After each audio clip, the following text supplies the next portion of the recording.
You're listening to This Election, where we have committed to the inner work that is needed to do politics differently. This is our final episode, number 12. I'm your host, Katie Cochran, and I'm so glad to be with you today. This podcast series offers a new way of looking at politics, one that focuses on how we engage with others rather than on our partisan identities or policy preferences.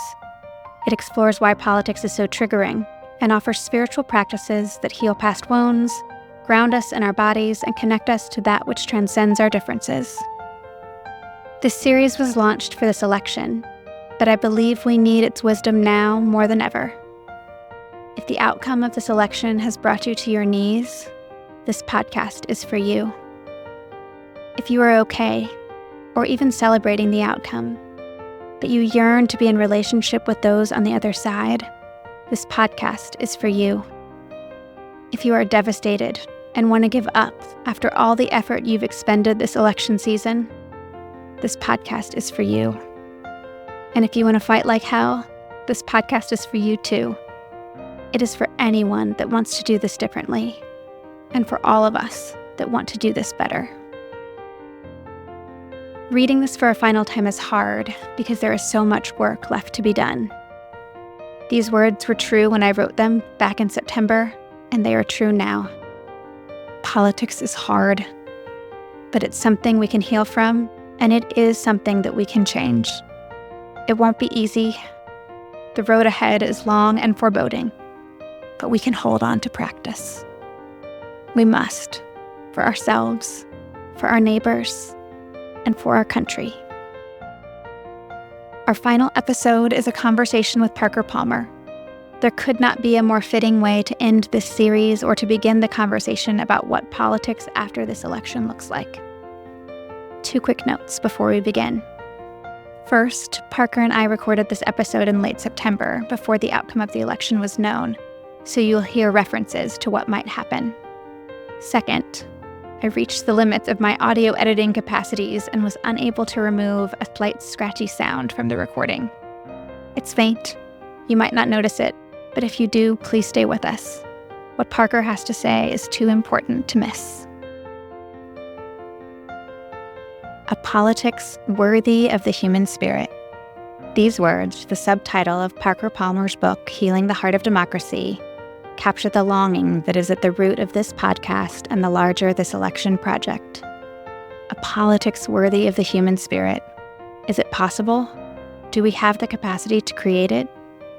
These are the questions that we have been exploring for the past 10 weeks. And they're the questions we must continue to hold now that this election is over. Today, as we bring this mini-series to a close and begin to contemplate what citizenship looks like tomorrow and next month and next year, we have the privilege to speak with Parker J. Palmer himself. Parker is a writer, speaker, and activist whose work focuses on education, community, leadership, spirituality, and social change. Parker is the founder and senior partner emeritus of the Center for Courage and Renewal, which offers long-term retreat programs for people in the serving professions, including teachers, physicians, nonprofit leaders, and clergy. He holds a PhD in sociology from the University of California at Berkeley, as well as 14 honorary doctorates, 2 Distinguished Achievement Awards from the National Education Press Association, and an Award of Excellence from the Associated Church Press. Parker is the author of 10 books, including several award-winning titles that have sold over 2 million copies and been translated into 12 languages. It is not an understatement to say that Parker's wisdom has accompanied millions on their spiritual and vocational journeys. I am but one of those millions. It was Parker's book, Let Your Life Speak, that gave me the courage to leave a career in political science to focus on community work. That work brought me to the shelter, where once again I turned to Parker's wisdom as I grappled with the trauma I witnessed there. Let your heart break, he wrote, but let it break open and not apart. Let your heartbreak expand your capacity to love and see all that this world holds. I practiced this at the shelter, and ultimately, this practice enabled me to come back to the heartbreak that left me fleeing politics in 2016. I picked up Healing the Heart of Democracy, ready for its invitation. It had been nearly a decade since he wrote it, but the message felt even more urgent. Our politics is not worthy of us, and we, the people, must do something to change that. We must let our heartbreak open us up to the possibilities and the work required for a new way. It was a beautiful call to action, one that we must take with us now that our votes are cast, and now that the next season of politics has begun. Parker, thank you so much for joining me in conversation today. Well, thank you, Katie. I'm honored to be with you. I'm very grateful for this opportunity and for the good work you've been doing. Oh, thank you. One of the goals of this podcast is to expand our definition of politics so that we're not just talking about our partisan identities or our policy preferences, but we're also talking about politics as the way in which we engage other people on these topics. And so with that definition in mind, could you share an early political memory you have and what it taught you about how we engage? Sure. I was born in 1939, so I was very young when World War II hit, and we found ourselves, along with our international allies, in a battle against fascism on a variety of fronts. And that, of course, was followed by the rather quiet and highly privatized 50s when I became a teenager, eventually going to college in 1957. And it was not until my senior year in college that I became more acutely aware of political issues when a group called Fair Play for Cuba sprang up on my college campus, which happened to be in Minnesota, a long way from Cuba. And I was a little baffled as to what that meant, Fair Play for Cuba, but I remember talking with people about it and beginning to understand that the world was a larger place than I had been exposed to or knew anything about. And then, to cut to the chase, I ended up in the 60s doing a PhD at Berkeley. And of course, Berkeley in the 60s was a hotbed of political activity, social change, engagement, and activism. And it had a tremendous impact on me. I was studying sociology. Data were falling all over the place on the streets of Berkeley during that decade. The rise of the women's movement, the rise of the Black Power movement, the war in Vietnam, and anti-war efforts not only in Berkeley but around the country. And the governor of California at the time, who happened to be Ronald Reagan, hitting back pretty hard on Berkeley for its activism and gassing the city with tear gas. I remember clearly bookstores that you couldn't go into for months afterwards. That was a big wake-up call for me. I went to Berkeley imagining that I would end up in an academic career. But by the time the end of the 60s came, and American cities were burning because we were in the midst of yet another reckoning with the racial injustice on which this country was founded, I decided to reject the academic offers I was getting, and I went to Washington, D.C.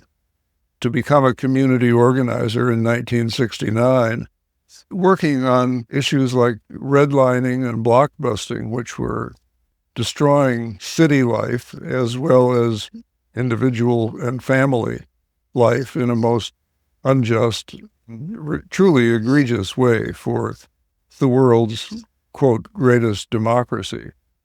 And I can't tell you exactly why. Maybe it was my training as a sociologist. And it was also, I think, some hard experiences at Berkeley where things got very polarized in a highly partisan way. For those reasons, I think I did my work in Washington, D.C., my community organizing in Washington, D.C., not from an oppositional point of view, not trying to name the enemy and bring the enemy down, but rather from a community building point of view. I deeply believed, and I believe to this day, that if we can upbuild the community of we the people, wherever we are, in the family, in the neighborhood, in religious organizations, in the workplace, in the spaces of our civic life, we will have made a great contribution to love, truth, and justice, because it's that community fabric in which we all live, and it's that community fabric that can be woven tightly enough to resist all the tearing and tattering that's going on these days as we see our civic life in shreds around us. Although I don't want to overdo that image, because I think there are important pockets of community left among us from which good things can happen. So my work as a community organizer was not about putting anybody down. It was about helping people meet each other. Newcomers were entering the area where I worked, an area that had historically been white, middle, and lower middle class folk. The population was becoming increasingly Black, increasingly Hispanic, increasingly Appalachian white. And what I knew on a very simple level, somehow in my bones, was that if we could just get to know each other as human beings, the fear level would drain away. And when the fear level drains away, the social fabric gets stronger and the political life becomes less toxic. I guess that's, for a guy who's 85 years old and has a lot of history behind him, that's a relatively brief sketch of some of those early political experiences and instincts that brought me where I am today. Yeah, it's so fascinating to think about how the volatility of the 60s and what you experienced at Berkeley could still bring you to a place that was not oppositional, that was this place of meeting and of like, we can't operate in fear. We have to figure out how to get beyond the fear to move forward. And I think it's just really inspiring, because right now we're in this very oppositional moment, and to still be able to learn from those moments and come back to community and meeting each other and seeing each other, I think is just really beautiful. Yeah, I'm glad you underscored the word fear, Katie, because I think fear is a part of life. For a long time, I think I tried to run from the notion that I had fears. I do have fears. I've always had fears. I think most people, if they're honest with themselves, can say the same thing. And once I started reflecting on what my fears were doing to me, I realized that they were shutting down relationships. They were making the world feel an unsafe place to live.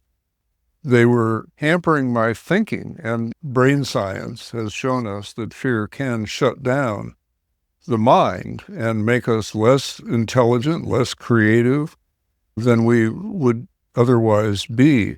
So when I got onto that, in the course of self-examination, it started to become clear to me that I needed to deal with fear, to address fear, to find ways to dial down fear, not only for my own sake, but for the sake of the common good.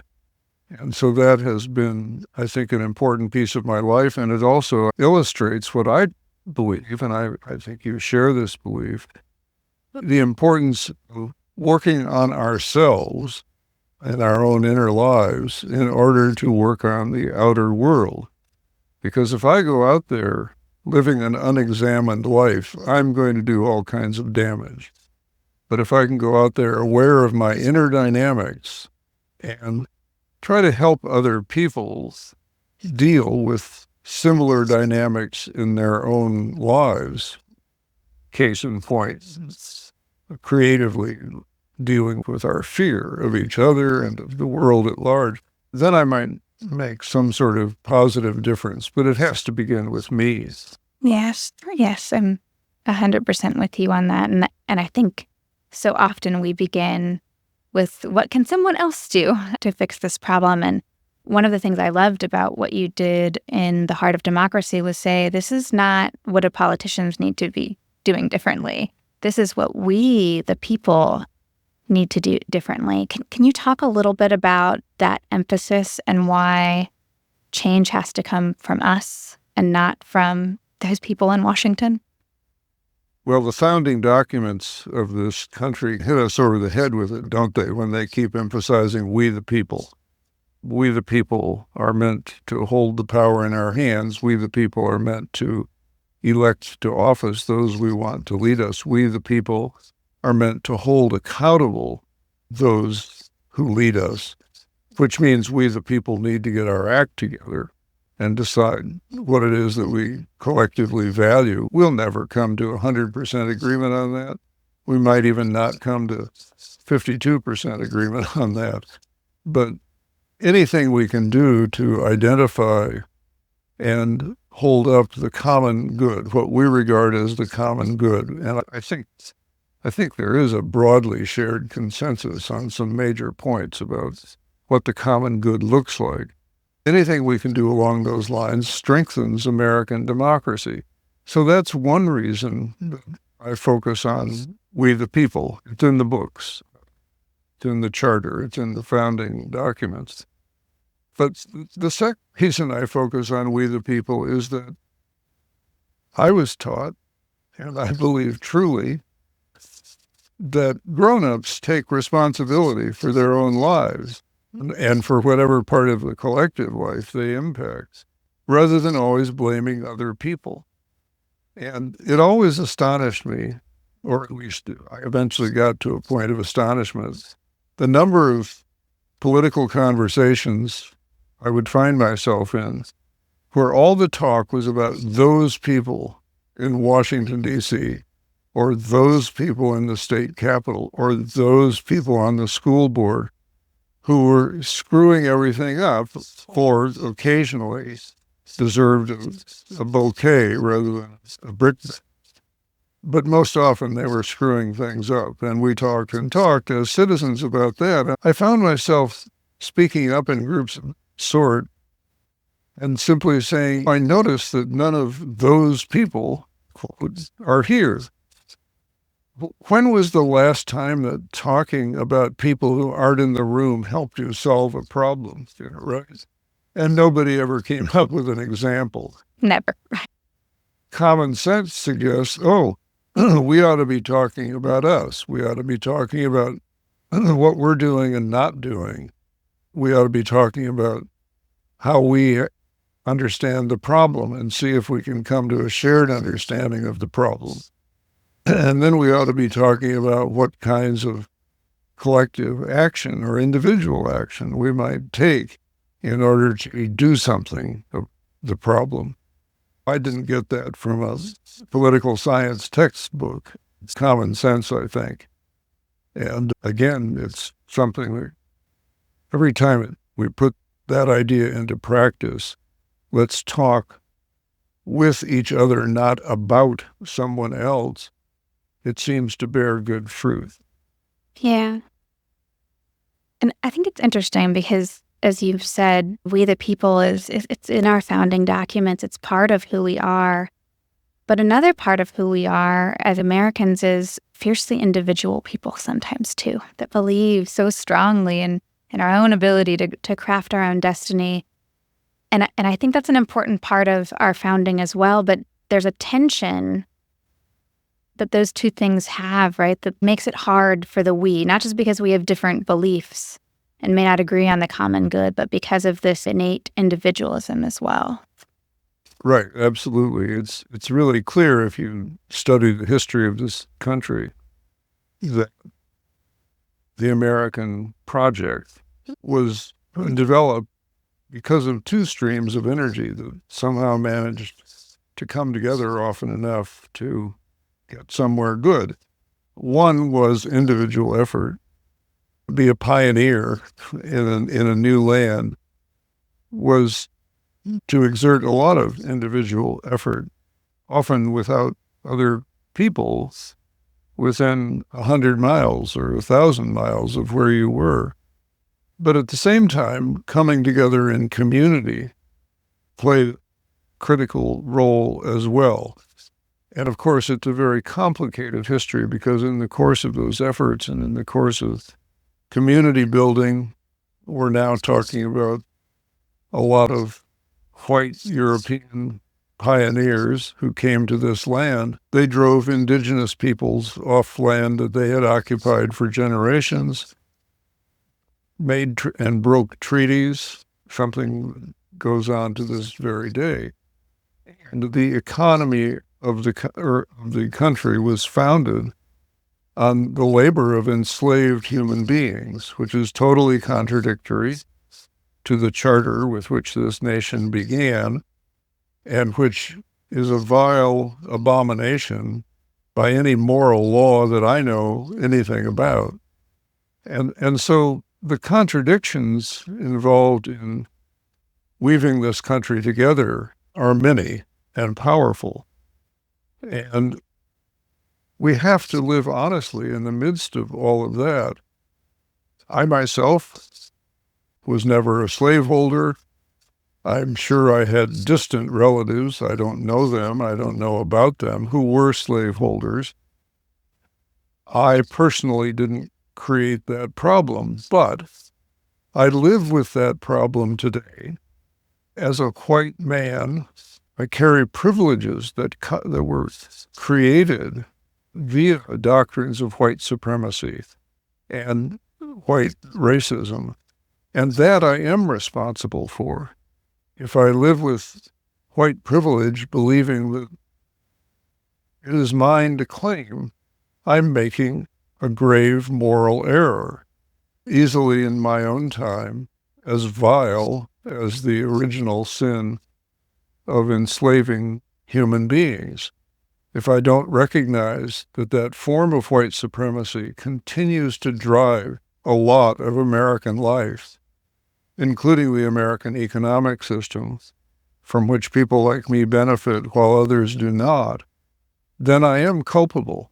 I am guilty. And if I have a moral compass at all, I need to do something about it. I don't think we have to look much farther than the last decade or so, and the current election and January 6th and the election denialism that lies behind so much of what's happening now, to see that white supremacy is alive and well among us. It simply is.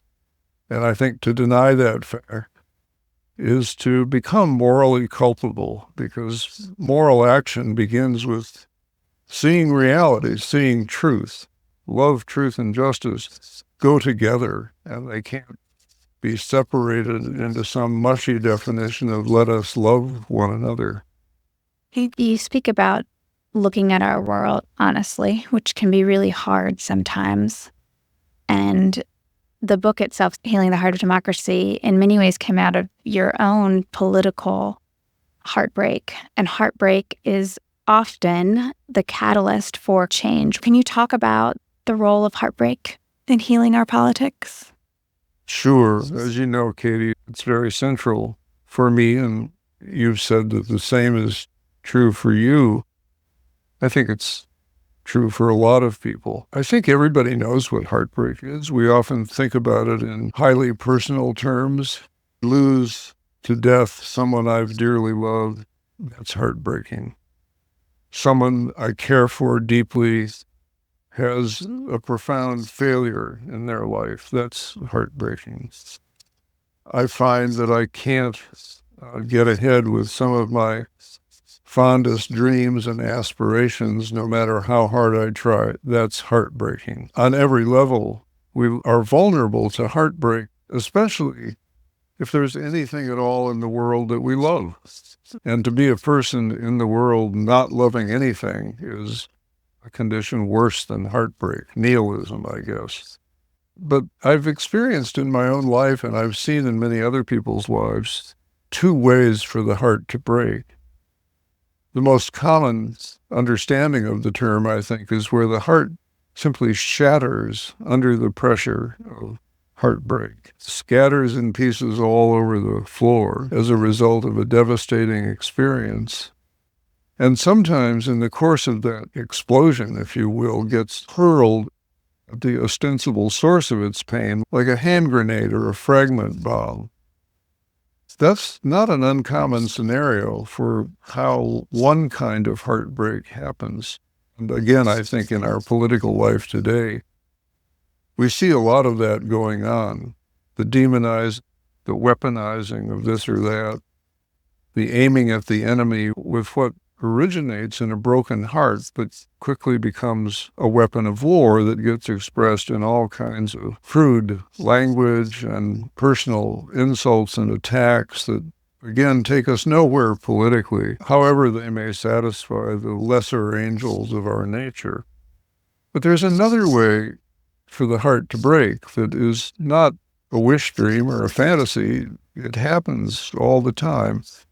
And that is in suffering, the heart can sometimes break open, not into a million pieces, but into larger capacity, into a greater ability to hold all of life, its sufferings as well as its joys.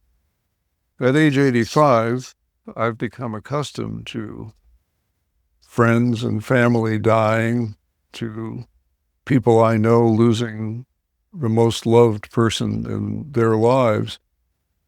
And always the survivors go in a period of underground life, as if the sun will never feel warm again, or the air will never feel fresh again, or spring will never come again. But in so many, many cases, they emerge from that darkness that comes with deep loss. They emerge from that darkness with a sense that not in spite of the tragedy, but because of the tragedy, they are larger people. They have become more open to others. They have become more understanding and compassionate towards the various forms of life, because they now know that life is brief and life needs to be lived with gratitude, and life needs to be lived with appreciation for otherness. It's a form of spiritual maturity that for many of us often comes only when we have suffered grievous loss. And again, not in spite of the loss, but because of the loss. That's the heart opening that we're all looking for. And I've wondered sometimes what makes the difference between those whose hearts are so brittle that they shatter and those whose hearts open up to new life. And one way I have of thinking about that is to suggest that some people work at keeping their hearts supple, the way an athlete works at keeping the muscles and tendons supple, so that when they're put under strain, they don't snap, and the athlete can continue to function as a trained athlete wants to function at high levels of capacity. I think to translate that into everyday life, I think it means we suffer little deaths along the way, long before the big deaths hit us. We suffer a bad grade at school in a subject that we really wanted to major in. We suffer the loss of a friendship. It isn't the last friend we'll ever have access to, but it's a loss and it hurts. We suffer the failure of a dream. It turns out we can't pursue a career we wanted to pursue. Other work is available, and it might be good work. It might be better work. You keep your heart supple, I think, by openly acknowledging the pain that comes with those little deaths, not trying to pretend, oh, I can just brush that off. Don't worry about me. It doesn't hurt. And then going home at night and weeping into your pillow at 3 a.m. There's a kind of emotional honesty, I think, that's possible as life goes on, that keeps the heart supple and that keeps trying to learn, trying to ask the question, what's the lesson here? And one lesson certainly that's so clear to me at age 85 is that in the good times and in the bad times, life is good. And I'm grateful for life. It's really about that simple. One of our commitments at the project is politics is practice. So we have to build our capacity to do this, and we're not going to be perfect all the time. And so we're going to have to do some repairs and then try again. But what I love about what you're saying is that life can also help us practice for politics, right? Like all of these little things that are happening in our day-to-day life that happen to all of us are opportunities to practice getting our heart ready for even harder things. And those harder things may come in other aspects of life, but they may come in politics. The way we are in these little moments is what helps get us ready. I think that's absolutely right. And you're reminding me, Katie, of an old saying. I think I probably first heard it in Berkeley in the 60s. The personal is political. And I know people argue about that, but I love the phrase because it reminds me politics isn't something that's set apart from the rest of life as a field or an arena for the few and the skilled and the trained to occupy. Politics, doing politics, is part of being human. And every part of being human feeds into how we do politics. If you're in the world as a mean-spirited person, you're going to do mean-spirited politics. If you're in the world as a compassionate person, you're going to do compassionate politics. Politics is about how we understand and deploy power to achieve ends. But what's the nature of those ends? Are those ends that might serve the common good, or are those ends that simply feather my nest? When you start putting the political question that way and not, do I vote Democrat or Republican? Am I left or am I right? When you start putting it in terms of whose ends am I going to be serving here as I work to deploy power, my power, our power, this way or that, it suddenly, I think, becomes something that everyone's not only can be engaged in, but is engaged in, whether they think they are or not. I don't think it's possible to be alive without being political. I think it was a Growing Edge episode, and you talked about this higher level question about power as a way to actually get us to be able to talk about politics in a deeper way and in one way that's a lot less triggering, right? Because if you get into the specifics of policies, it just can feel so tense sometimes, and it can be impossible. But you suggested, why don't we ask people about how comfortable are you with power? What do you think the right uses are of power? That actually that offers an opportunity for some deeper conversations that we can have across the aisle without getting at each other's throats. Right. And I think as we do that, one of the things that we're going to find is that a lot of people in this country feel disempowered politically. They feel so small in relation to this behemoth thing called politics. And part of that is the image of politics that we've created, partly in our minds, but the mass media creates it too. You know, that somehow you're not political if whatever you're doing doesn't make a headline in the New York Times. As my beloved grandfather would have said, that's horse hockey. That's just not the way it is. I heard Wendell Berry once say something very wise. Wendell Berry, of course, the novelist, the poet, the essayist, who is so dedicated to ecological issues and to living in creative resonance with the land, having not only written about that, but having done that himself for decades and decades. I think he's in his late 80s now. And he once said in relation to the issues that he's devoted himself to, everybody goes around looking for a big answer to this big problem. But he said, there is no big answer to any big problem. Never has been, never will be. The only answer to a big problem is a million little answers, multiplied over and over, time and again, by the small steps that each of us is able to take as a man, a woman, a human being, living on our little patch of ground during our time on Earth. Every step counts, you know. Every act of kindness counts. Every act of generosity counts.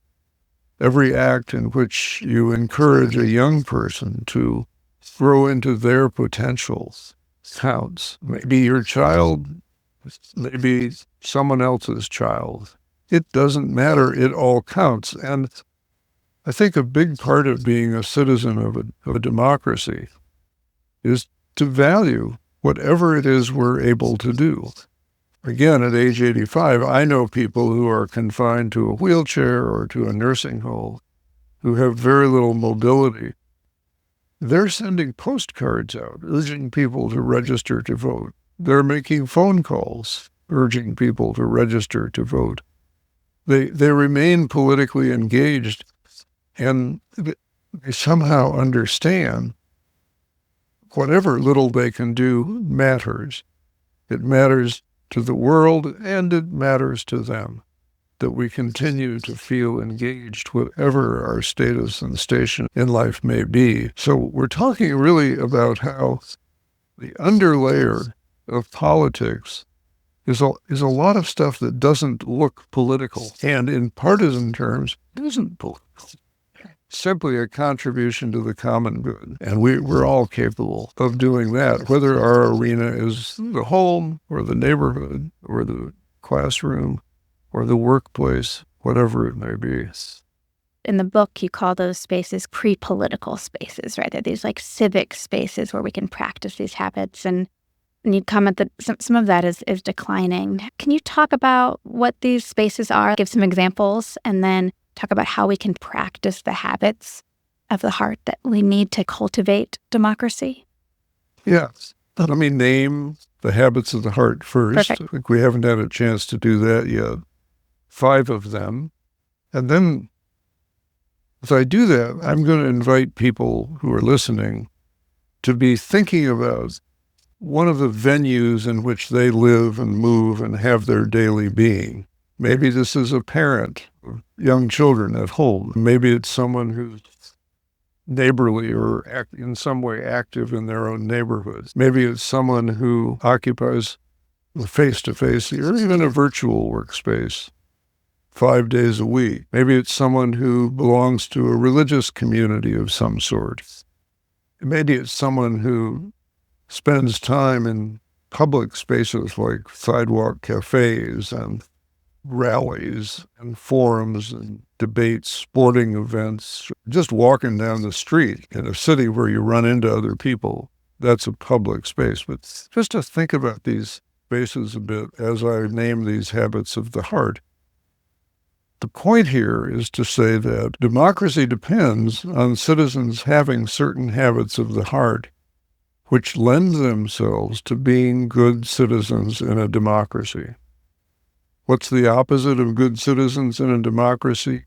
Abject subjects in an authoritarian system. I don't think any American wants that. I hope Americans yearn for all people in the world to be free of that. So we're talking about habits of the heart that move us toward good citizenship in a democracy. So here are the 5 that I talk about in the book.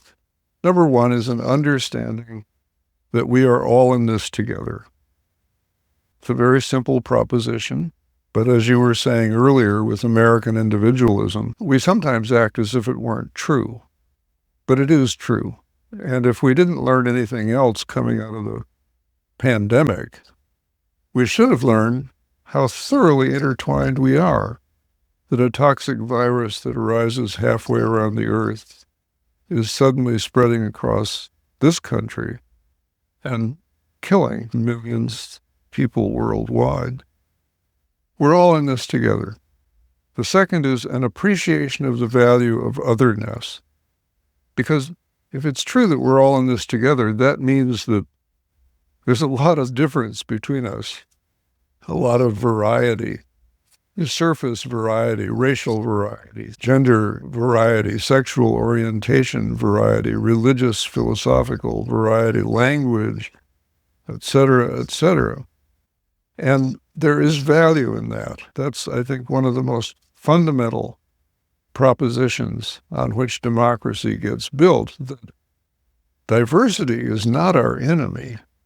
Diversity in human life, as in an ecosystem, a natural ecosystem, is actually a source of vitality and resilience over the long run. And you don't have to know much about American history to realize how much creativity has been instilled in this land because we have embraced a variety of viewpoints, experiences, ways of thinking, ways of being in the American reality. Third, an ability to hold tension in life-giving ways. Absolutely critical, because with that variety comes tension. We're going to disagree with each other. We're sometimes going to get upset with each other. We might get angry with each other. We might differ so profoundly that we don't see how we can ever reconcile with each other.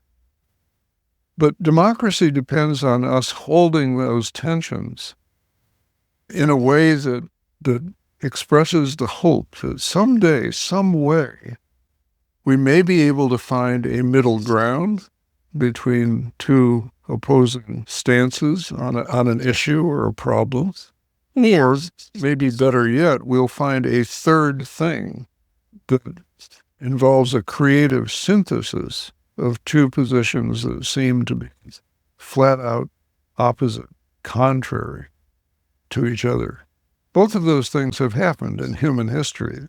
Both of those things have driven democracy forward, finding common ground between opposite points of view and finding a creative synthesis where there suddenly emerges a third idea that neither of the contestants had thought of until the struggle of ideas began. I guess I've written somewhere that civility is not about holding our tongues. Civility is about valuing our differences. I can listen to you say something that I profoundly disagree with, and I can be real polite about it and just shut up. But that's not what I'm talking about. Tolerance is something I can barely tolerate. I've never really liked it when somebody looks at me and says, I hear what you're saying, and I've decided I'll just try to tolerate you. I don't find that a very community-building notion. But if they're saying, we differ, but let's continue to talk, let's continue to listen, let's see if over the long haul we can take this difference somewhere creative. So that's the third habit of the heart, an ability to hold tension in life-giving ways. The fourth one is a sense of personal voice and agency, that each of us has a voice worth speaking and a capacity to act on whatever it is we care about or worry about. And then finally, fifth habit of the heart, a capacity to create community, because we can't do this job alone. We always have to come together to achieve the common. The common is a communal virtue, not an individual virtue. So early on, Katie, I said, imagine whatever venue you live and move in on a daily basis. The family, for example. I hope folks are thinking about, okay, I'm raising a couple of kids or I have a couple of grandkids. How can I help them understand that we're all in this together? How can I help them appreciate otherness so they're not scared by it? They don't run away from it. They run toward it with curiosity, open minds. What might I have to learn? How can I help them hold tension in life-giving ways? Listen to each other. When we get into an argument, instead of flying off the handle, maybe we'll learn something. A sense of personal voice and agency. Kids at every age have that. And sometimes with parental or grandparental encouragement, they express it in wonderful ways. They have a capacity to create community, which I think is an instinct kids have until we train it out of them and tell them, you've got to do this all by yourself, which is nonsense. Nobody's ever done it all by themselves.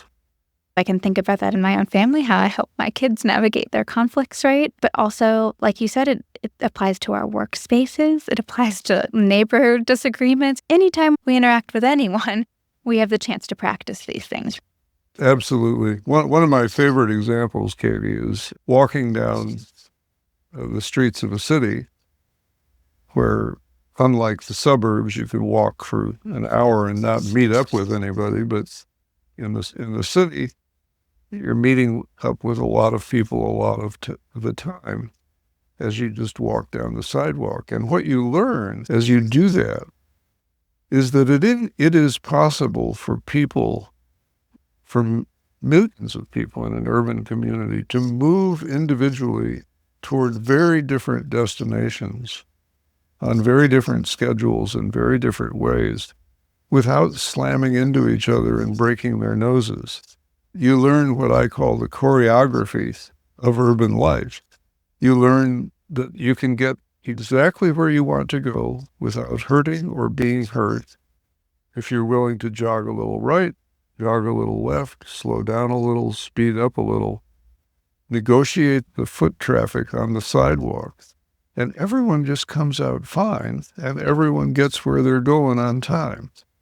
That's a bodily lesson in civics that gets lost when we create these communities where you never run into anyone on the streets. It's a lesson in how it really is possible for us to understand that we're all in this together and to learn how to negotiate in ways that allow us to pursue our own goals. So I want to dig into something you said a little bit earlier, which is this connection between inner work and social change. I see it a lot in the collaboration you have with Carrie Newcomer at The Growing Edge, where there's so much about our personal spiritual journeys and our vocational journeys, but also this social journey that we're on together as a collective and how those intertwine.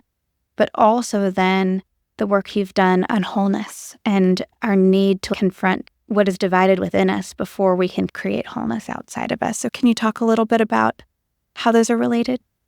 I think in Western culture especially, the inner life has been a highly neglected subject for a long time. Gets very little attention in our educational system. I went through our educational system from kindergarten on through a PhD and observed as the years went by that I was never really asked to examine myself. I was increasingly asked to examine the world around me and to gather the information and the skills necessary to manipulate that world in the profession of my choosing, whether that was a sociologist or an organizer or whatever it might be.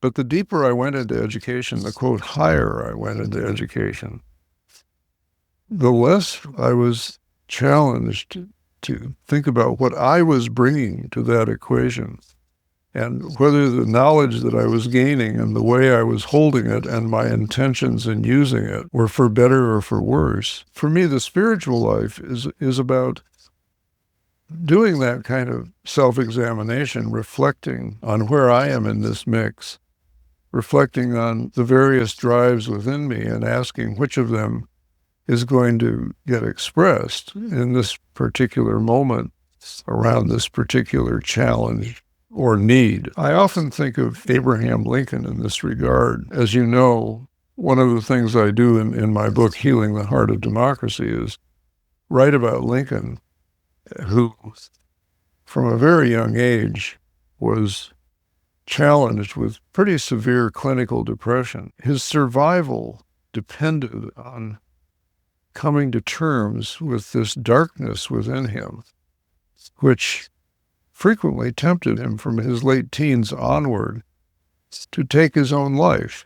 When he was in his late teens or early 20s, his neighbors in Illinois actually kept watch on him for periods of time for fear that he might go over to the dark side and commit suicide. I've had 3 deep descents into clinical depression myself. I've written about them, and especially in other books like Let Your Life Speak, but also in the democracy books.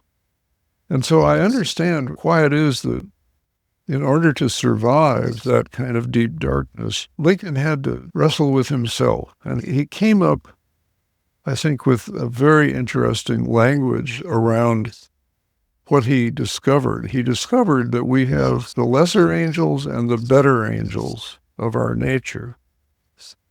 His better angels language, I don't know that he ever wrote about the lesser angels, but anybody who talks about the better angels knows that there are lesser angels backstage, right? It's not just a rhetorical flourish. It's not just a poetic phrasing. It's a profound truth. And I think we all need to come to terms with a darkness within us that can pull us over to the side of despair, of anger, the kind of anger that's rooted in despair, the kind of destructive action that can come out of that anger. And again, I invite people to look through those lenses at what's happening in our political life in the United States of America right now. A lot of despair is getting reflected in political nihilism, where the basic message is burn it all down. It's very strange for me to see people running on the notion that the only good government is no government, or very little government. And they want to be elected in order that they can create less government, not more and better, but less. There are countries in the world that have no government, and I would challenge advocates of the less or no government belief to visit one of those countries for a year or so, and then come back and tell us what they now believe. So much of what happens in our world is a projection of what's going on inside of us. And what's going on inside of us ranges from brilliant light to deep and self-destructive dark.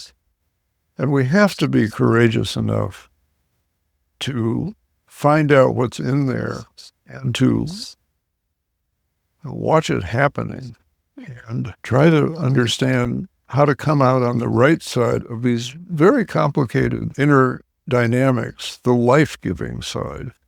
So let me just conclude my response to that inner life question by reading the quote from Terry Tempest Williams that was so informative to me when I set out to write Healing the Heart of Democracy. I love this quote, and I love what Terry Tempest Williams, a great American writer, has written about the democratic spaces in our lives.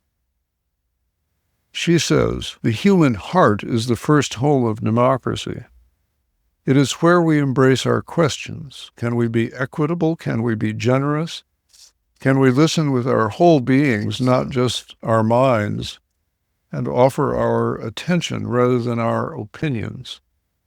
And do we have enough resolve in our hearts to act courageously, relentlessly, without giving up ever, trusting our fellow citizens to join with us in our determined pursuit of a living democracy?"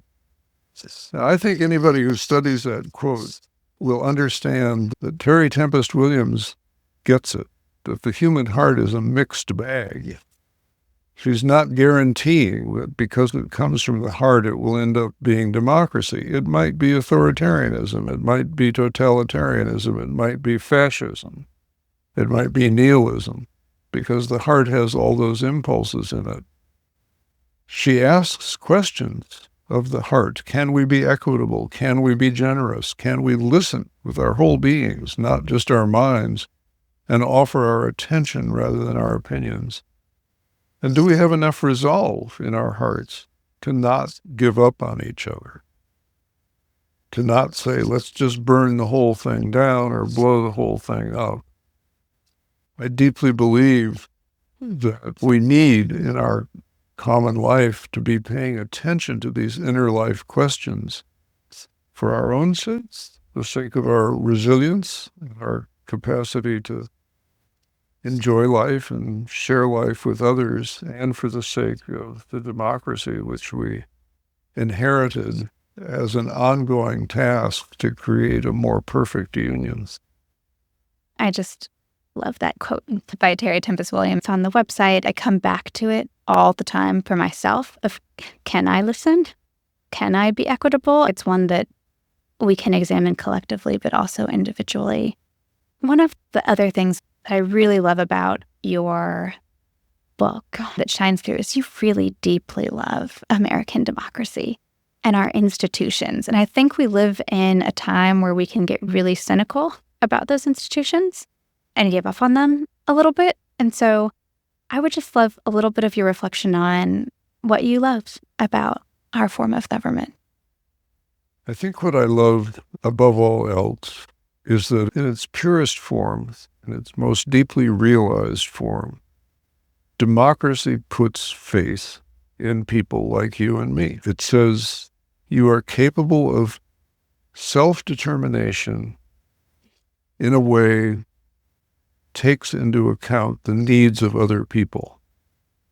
And that's big trust. That's very big trust.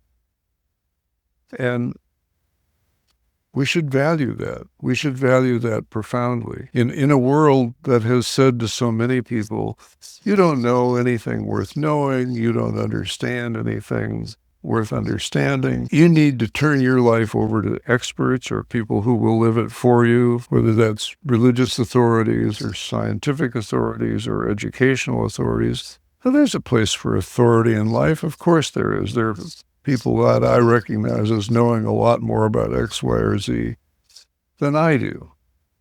But the fundamental need to live a life of self-determination and to be trusted to be able to do that in a way that recognizes the needs of other people, that to me is a pearl of great price. And I think that's what democracy, rightly understood, does for us. When we live it in a way that lives into the trust that American democracy puts in people, then our hearts and minds are going to be enlarged and expanded because we are invited into other people's realities.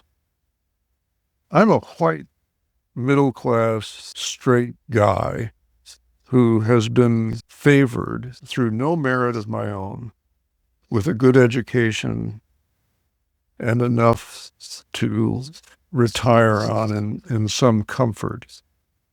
But I will tell you this, if the only people I could interact with were the kind I just described, I would be bored unto death to keep recycling the same worldview, the same point of view, the same opinions, the same material that comes from living the lifestyle that I've lived for 85 years. I can't imagine anything more stifling, more stultifying, less contributory to my growth than that. I so deeply value the growth that has come from meeting people who share none of my demographic characteristics. If I had never encountered that kind of diversity in a way that democracy, if I want to take democracy seriously, forces me, if I had never encountered any of that, I think I'd still be probably thinking and acting the way I was when I was, 16 years old. I don't think I would have grown an inch. How could I possibly? If I hadn't started encountering otherness and diversity and the richness of the American project along the way. So I love that about democracy. It has allowed me to grow. It has in some ways compelled me to grow. I sometimes think all of our problems would go away if people would just grow up, if adults would just grow up. They have all this power. Why don't they just grow up? Of course, I can't assume that I've grown up, and I don't think I have, because that's an ongoing project. But I said earlier, it is a basic expectation of grown-ups that they take responsibility for their own lives rather than spending the rest of their lives blaming other people. And I do think that democracy invites us to take that step into maturity, personal and political maturity, and just say, okay, this is us, and I'm part of us, and I need to take my own responsibility and help the rest of us do the same. That minimal form of being grown up, I think, would help a lot in our present troubles. I love that reflection back, and it's interesting because it's loving democracy for what it creates, and it's just this opportunity to be in community with people who are different from us. And so it takes those habits of the heart that you talked about that allow us to engage politically and have our hearts break open and grow our capacity, and that doesn't only improve our collective life. It allows us to flourish, all of us as individuals to flourish too. Your own reflections about how living into democracy has enriched your life is just such a beautiful testament to what's possible when we try and hold those differences and celebrate them, This is why, Katie, I feel so strongly that the struggle for liberation among the oppressed is not just their struggle, it's my struggle too. I'm not among the oppressed. I'm the kind of person that this society was designed to work best for. It has worked for me, and it does work for me. I can get the kind of medical care I need. I could send my kids to the colleges they wanted to go to, et cetera, et cetera. Things that a lot of other people cannot do. As long as one of us is oppressed, that pain is going to land back on my life. And I feel it. I feel it as a tragedy that I have a responsibility to help correct, even though I wasn't there at its origins. What I'm trying to say here this comes not simply from some sort of altruism or some sort of empathy for the other. It comes from a recognition that when one person in this world is oppressed the way so many are, I pay a price of unease, even dis-ease, about living in a world that's capable of treating people with such cruelty. It's very hard for me. Yeah. And here I know that I speak in relation to your experience working with homelessness as well. It's very hard for me to get comfortable in a world where 25% of the kids in this most affluent of countries go to bed hungry every night and live in food insufficient households. And in some cases, subsisting on starvation diets. It's very hard for me to pretend that doesn't exist, and that impacts the quality of my life, and it drives me to do what I can, when I can, to try to somehow help them find a way toward living a full and fruitful life. It's really hard to look at that and say that out loud, say it to ourselves, even the ways in which we are failing as a country, right? To those children, to people who are incarcerated, for people who don't have homes, people who don't have enough, for people who aren't safe. And this was another area of the book, especially when I read it again in preparation for this call, that really struck me, which is that there is a tendency to either not look at that because it's so painful to acknowledge, and so it's easier to just turn the other way if you have the privilege of being able to do that without it directly impacting you. So there's this tendency, this push here, because it hurts so much, to look at it with honesty. I go back to my experience of political heartbreak, and I grew up, I loved our founding documents, I loved our country. My dad was in the military. Being able to believe in everyone's created equal, everyone has opportunities, that was a core part of who I was. In addition to our family discussing it, it was also like, my dad is willing to go die for this, right? It must be important. We must be good. And he's willing to leave us for long periods of time. And we move all the time. We do all of this for this country. When my eyes became open to the ways in which we weren't meeting those ideals, it was devastating. And it made me want to pull away, honestly. And so when I read the last bit of the book where you talk about myths and what myths are, and that myths, they're true in some ways, but they're not true in others. But more than anything, they're aspirational. It made me be able to love our country again. It made me be like, I can believe in this again because it is aspirational. So can you talk about myth as aspiration and how that invites us to action? Yeah, thank you for that. That means a lot to me, growing up in a military family as you did, and to go through that evolution of understanding and to have been helped by the notion of aspiration.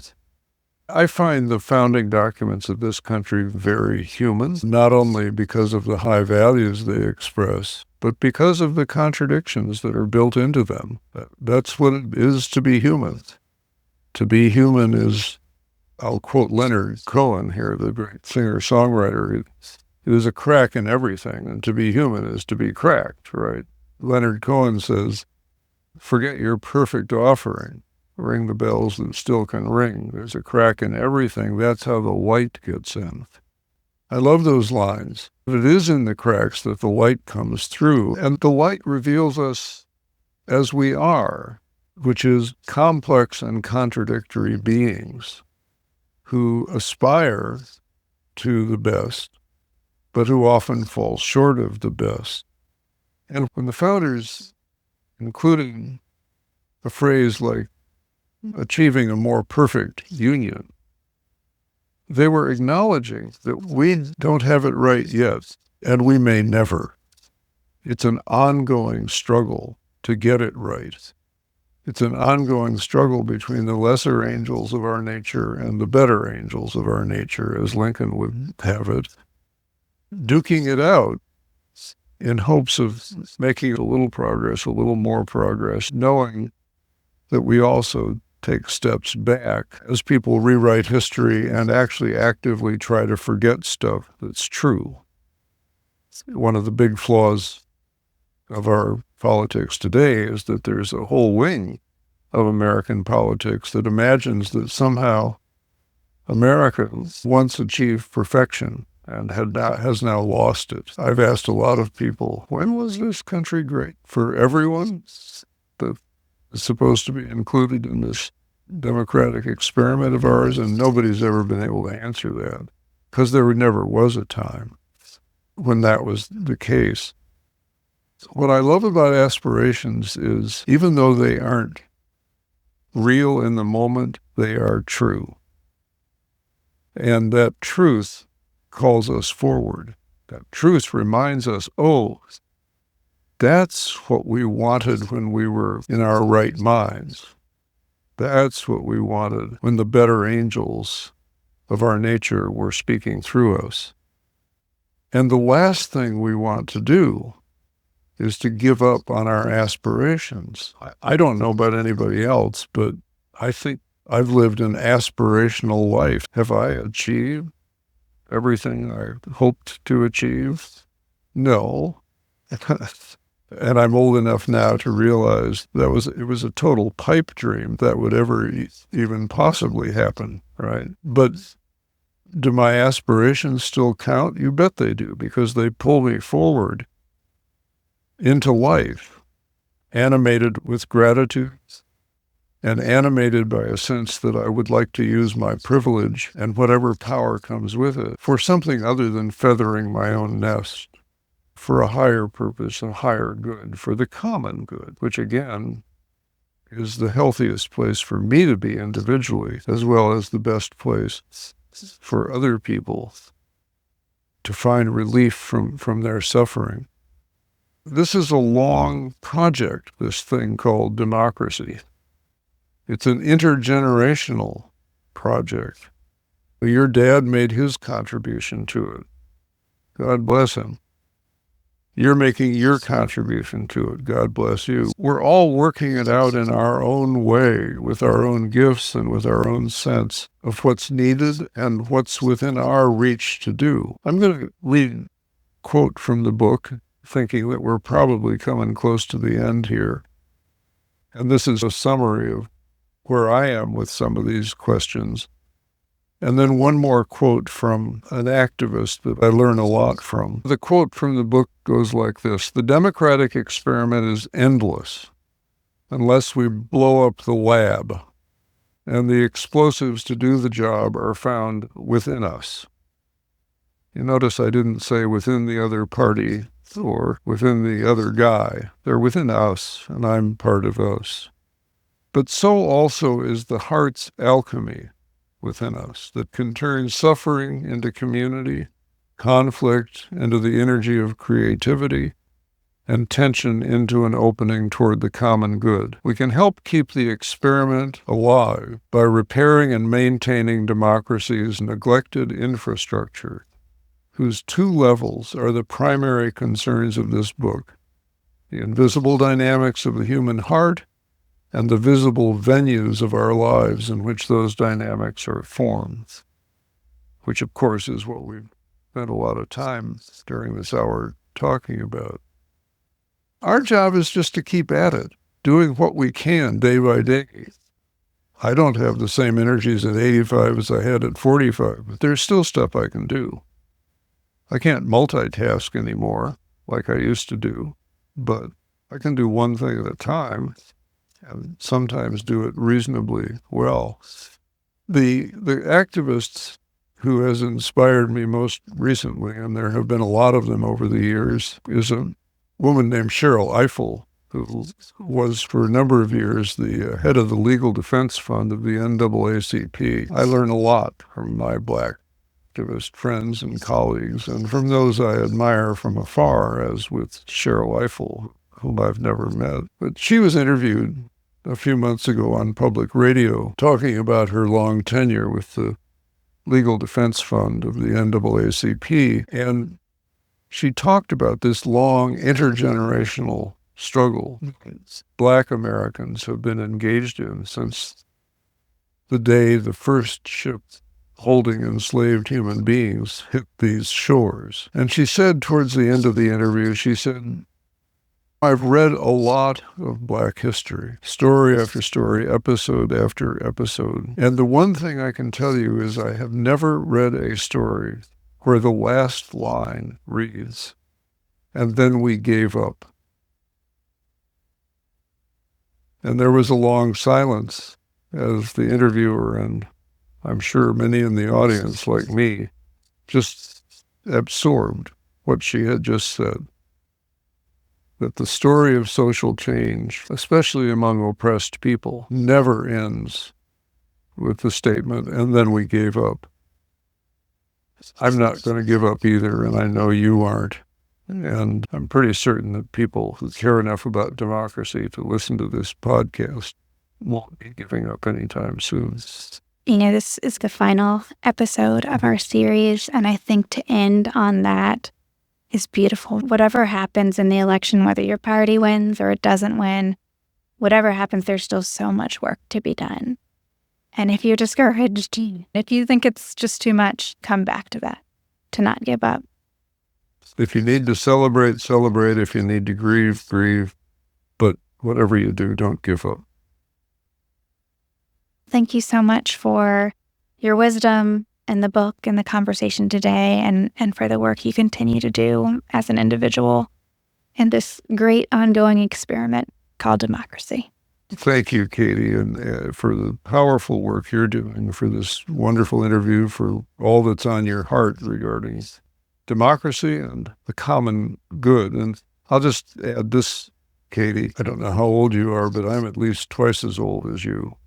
And among the other connections that I truly value in this long-term work are the intergenerational connections that you represent as we sit here talking with each other. So thank you for holding up that end of the conversation. You know, we elders need you younger people, and maybe from time to time we can help you along as well. So thank you, and take good care. Oh, thank you, Parker.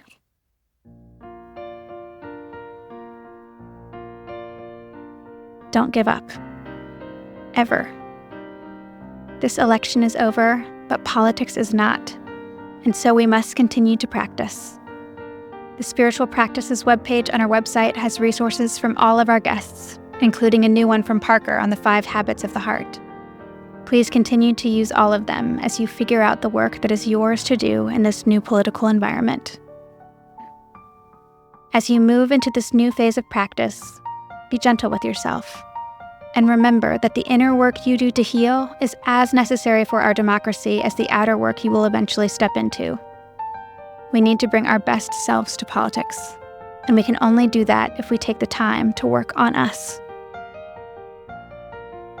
This is the final episode of this election, where we have been exploring the inner work that is needed to do politics differently. Today we heard from Parker Palmer.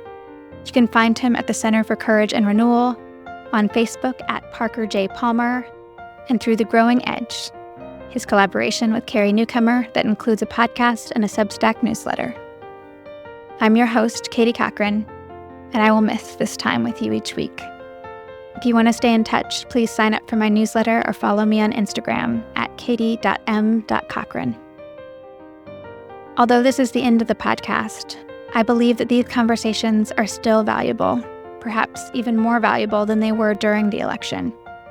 If they have helped you at all, could you share how they've done so in a review? This will help others who need this wisdom to find it. In closing, I want to thank the people who made this show possible. I cried the first time I heard the music Ian wrote for the show. That his heart and love of music got to move through these episodes is a gift I will always treasure. Dave Cochran helped him with production and helped me be brave enough to launch this show. My dear friend Kristen Connolly believed in this project from the beginning and used watercolor to beautifully capture the complexity of politics and practice. Her art gives me hope, and I feel beyond blessed to offer it as an entryway into these conversations. Please check out her Art for All shop at www.lovekristen.com. Finally, I want to thank you. There have been times in my political journey where I have felt profoundly alone, but I never once felt alone this election season. Thank you for showing up and listening each week. Thank you for going on this journey with me and for being willing to do the hard inner work that is needed to change our politics. I am humbled and blessed to have been able to walk alongside you this election season. Until we meet again, be safe, be kind, be well. You have my love.